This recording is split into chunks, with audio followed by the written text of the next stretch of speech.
दोस्तों आज है 23 मार्च 2024 और आज दिन भर की खबरों पर नजर डालेंगे। क्या है यूपी की 25 स्पेशल दिन भर की खबरें। दोस्तों पहली खबर है श्रावस्ती के सांसद बीएसपी से निष्कासित। सपा के बागी विधायक विनोद चतुर्वेदी और राकेश प्रताप को वाई कैटेगरी की सुरक्षा। लोकसभा चुनाव 2024 के पहले फेज का बिगुल बज चुका है। सीएम योगी मथुरा से चुनाव प्रचार की शुरुआत करने जा रहे हैं। अखिलेश यादव ने 3 सीटों पर विधानसभा उपचुनाव के लिए 3 प्रत्याशी उतार दिए हैं। जयंत चौधरी भी 8 लोकसभा सीटों पर चुनाव प्रचार करेंगे।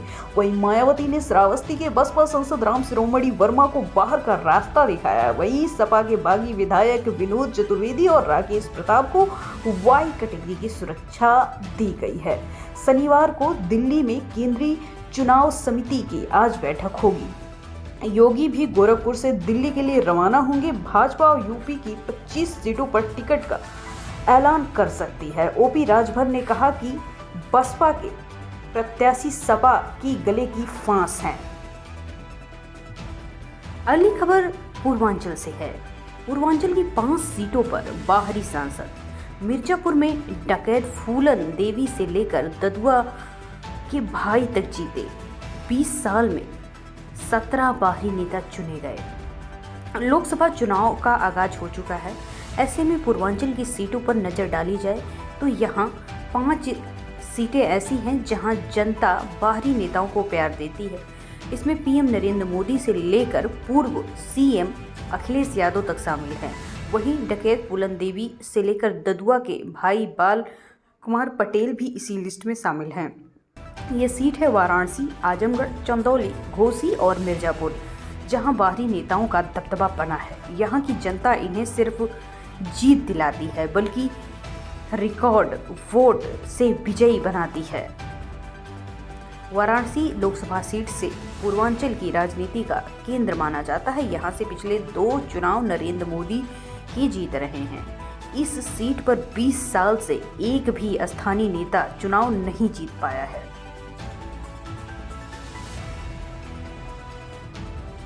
तीसरी खबर वाराणसी से। Of the record, UP board की कॉपियों में फनी मैसेज। पास नहीं हुई तो ससुराल वाले मजाक उड़ाएंगे। सर जी मुझे गर्लफ्रेंड से ज़्यादा नंबर दे दो। साल भर पढ़ाई से मुंह चुराने या क्लास न जाने का नतीजा यूपी बोर्ड परीक्षा की उत्तर वाली कॉपियों में भी नजर आ रही है। यूपी बोर्ड के मूल्यांकन में ऐसी अजब अजब बातें लिखी हैं जिन्हें देखकर परीक्षक मुस्कुराए बिना ही नहीं कर पा रहे हैं। शिक्षकों से पास करने की गुहार लगाने के साथ कोई घरेलू समस्याएं लिख रहा है तो कोई शायरी। अमूमन होम एग्जाम में बच्चे कॉपियों पर ऐसी कलाकारी नहीं कर पाते क्योंकि जांचने वाले टीचर स्कूल के होते हैं, मगर बोर्ड परीक्षा की कॉपियों में अक्सर देखने को मिलता है। कई कॉपियों में फनी मैसेज मिल रहे हैं तो कई में लेटर भी अटैच हैं। छात्रों ने परीक्षा में पास होने के लिए कई तरह से तरकीब लगाई है। इसमें एक ने लिखा कि मूल्यांकन के दौरान एक कॉपी में लड़की के सारे उत्तर देने के बाद लास्ट में लिखा था, सर जी मुझे पास कर दीजिए, मेरी शादी फिक्स हो गई, पास नहीं हुई तो ससुराल वाले मजाक उड़ाएंगे। किसी ने लिखा, सर जी हमको पास कर दीजिए, नहीं तो पापा किसी और से शादी करा देंगे। कोई लिखता है, मुझे अपने गर्लफ्रेंड से शादी करनी है, बस इंटर पास हो जाऊं, आगे बहुत मेहनत से पढ़ाई करूंगा। दूसरी खबर नोएडा से है। एल्विस यादव की जमानत पर बाहर आने की बड़ी वजह। एनडीपीएस हटते ही केस हुआ कमजोर। 7 साल से कम सजा का प्रावधान होने पर बेल मिली। एल्विस यादव को अदालत से जमानत मिल गई। ये जमानत 50-50 हजार के 2 बेल बॉन्ड पर दी गई है। साथ ही ये आदेश दिया गया है कि अपराध दोबारा नहीं होना चाहिए। ऐसा करने पर जमानत निरस्त कर दी जाएगी। कयास लगाए जा रहे हैं कि एल्विस यादव को जमानत मिलना मुश्किल है, लेकिन पुलिस डायरी में लूप होल रह गया है। जानकारों ने बताया कि एल्विस पर पुलिस ने पहले एनडीपीएस एक्ट के साथ वन जीव संरक्षण अधिनियम में केस दर्ज किया था। इन धाराओं में सुनवाई होती तो एल्विस को बेल मिलना मुश्किल हो जाती, क्योंकि इसमें एनडीपीएस की धारा 27 और 27 से मादक पदार्थों के ग्रहण करने को लेकर वाणिज्यिक इस्तेमाल के लिए प्रयोग करने और फाइनेंसिंग ट्रैफिक करने वाले अपराधियों को शरण देने में लगती है। अखिलेश ने आजम खान से जेल में की मुलाकात। पश्चिम यूपी की सीटों पर मंथन, इस प्रत्याशी का बदल सकता है टिकट। सपा अध्यक्ष अखिलेश यादव की पूर्व मुख्यमंत्री आजम खान से सीतापुर जेल में मुलाकात के बाद अब पहले चरण की बची हुई लोकसभा सीटों में मुरादाबाद व रामपुर के प्रत्याशियों की घोषणा शनिवार को हो सकती है। मुलाकात के दौरान दोनों नेताओं के बीच पश्चिम यूपी की कई सीटों पर मंथन हुआ। बिजनौर से पूर्व मंत्री व विधायक शाहिद मंजूर को टिकट मिलने पर चर्चा चल रही है। उत्तर प्रदेश की पॉलिटिक्स की बात की जाए तो बसपा में एक सप्ताह में तीसरी कार्रवाई। अब चुनाव से पहले शालिनी सिंह को पार्टी से हटाया। बहुजन समाज पार्टी में अनुशासनहीनता और पार्टी विरोधी गतिविधियों में लिप्त पदाधिकारियों पर कार्रवाई लगातार जारी है। बसपा में एक सप्ताह में तीसरी बार कार्रवाई शुक्रवार को की गई। अब फरीदपुर विधानसभा क्षेत्र से बसपा प्रत्याशी रही शालिनी सिंह को पार्टी से हटाया गया। बहुजन समाज पार्टी की जिला उपाध्यक्ष, कोषाध्यक्ष व 3 विधानसभा अध्यक्ष को लेकर पार्टी से पद से हटा दिया गया। दिल्ली सीएम केजरीवाल गिरफ्तारी पर विरोध करना पड़ा महंगा।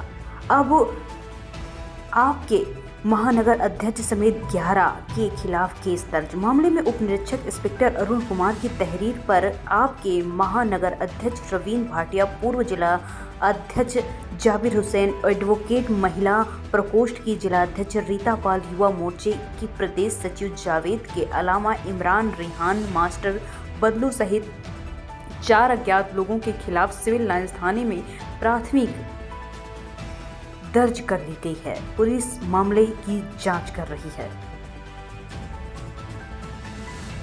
उत्तर प्रदेश हाई कोर्ट ने कहा कि उत्तर प्रदेश मदरसा शिक्षा अधिनियम 2004 असंवैधानिक। मुलायम सिंह यादव की सरकार में बना था ये अधिनियम। इलाहाबाद हाई कोर्ट के लखनऊ खंडपीठ में एक महत्वपूर्ण निर्णय में उत्तर प्रदेश मदरसा शिक्षा बोर्ड अधिनियम 2004 को असंवैधानिक घोषित करते हुए कहा गया कि यह अधिनियम संविधान में पंथ निरपेक्षता के मूल सिद्धांतों के साथ ही समानता, जीवन और शिक्षा के मौलिक अधिकारों के विपरीत है। कोर्ट ने इस अधिनियम को यूनिवर्सिटी ग्रांट कमीशन एक्ट की धारा 22 के विरुद्ध पाया और सरकार को आदेश दिया कि मदरसों में पढ़ने वाले छात्रों को विभिन्न बोर्ड के नियमित स्कूलों में समायोजित किया जाए। अधिनियम समाप्त होने के बाद बड़ी संख्या में मदरसों में पढ़ने वाले छात्र प्रभावित हुए। अब दोस्तों जानेंगे यूपी में कैसा रहेगा आज का मौसम। बारिश होगी, गर्मी को लेकर जाने पूर्वानुमान। यूपी में आज मौसम फिर से करवट लेगा। प्रदेश में कई हिस्सों में बादल की आवाजाही रहेगी, बूंदाबांदी के भी आसार रहेंगे। इसके अलावा ज्यादातर हिस्सों में तेज धूप रहेगी। वहीं होली पर इस बार मौसम का मिजाज बदल सकता है। मौसम विभाग की माने तो पश्चिम के कुछ जिलों में होली पर छाएंगे बादल। बारिश की संभावना जताई जा रही है। वहीं गर्मी बढ़ने का भी आसार है। पश्चिम विक्षोभ सक्रिय रहेगा, इसका प्रभाव आ सकता है। रविवार से मौसम में बदलाव देखने को मिल सकता है। बुलंदशहर समेत उसके आसपास हल्की बारिश का पूर्वानुमान लगाया जा रहा है। हल्की गर्मी के भी एहसास होते रहेंगे। मौसम विभाग की माने तो आज लखनऊ का अधिकतम तापमान 31 डिग्री और न्यूनतम 16 डिग्री। इसके आसपास फतेहपुर, बांदा, सुल्तानपुर, फुर्सतगंज, अयोध्या, गाजीपुर, फतेहगढ़, बस्ती, झांसी, उरई, हमीरपुर में अधिकतम तापमान 29 से 32 डिग्री सेल्सियस जबकि न्यूनतम 15 से 16 डिग्री सेल्सियस की संभावना है। वहीं बाराबंकी, हरदोई, कानपुर शहर, कानपुर देहात, लखीमपुर खीरी, गोरखपुर, वाराणसी, बलिया, प्रयागराज, प्रतापगढ़, बहराइच, चुर्क में अधिकतम तापमान 30 से 31 डिग्री और न्यूनतम 15 से 16 डिग्री रहने की संभावना है।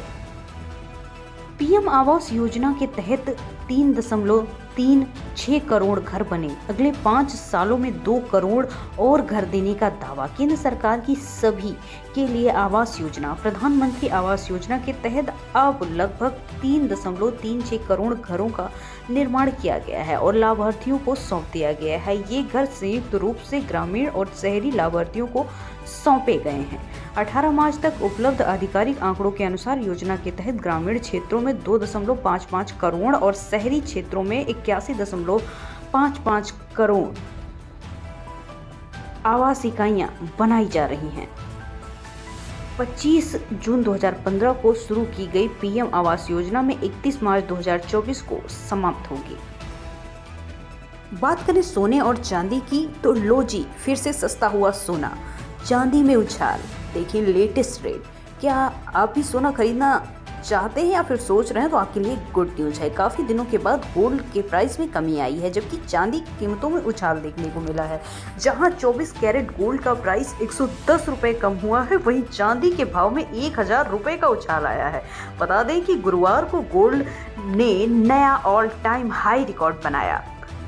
फेड रिजर्व की बैठक के बाद सोने की कीमतों में उछाल देखने को मिला है। गोल्ड और सिल्वर लेटेस्ट प्राइस की बात की जाए तो गोल्ड रेटन की वेबसाइट के मुताबिक देश में 24 कैरेट गोल्ड का भाव 66,820 रुपये प्रति 10 ग्राम बना हुआ है। वहीं 22 कैरेट गोल्ड का प्राइस 61,250 रुपये प्रति 10 ग्राम बना हुआ है, जबकि 18 कैरेट गोल्ड का भाव 80 रुपये की कमी आई है, जिसके बाद प्राइस 50,110 रुपये 10 ग्राम पर आ गया है। दूसरी तरफ चांदी की कीमतों में 1000 रुपये की बढ़ोतरी हुई है। इसका भाव 77,500 रुपये प्रति किलो तक पहुंच गया है।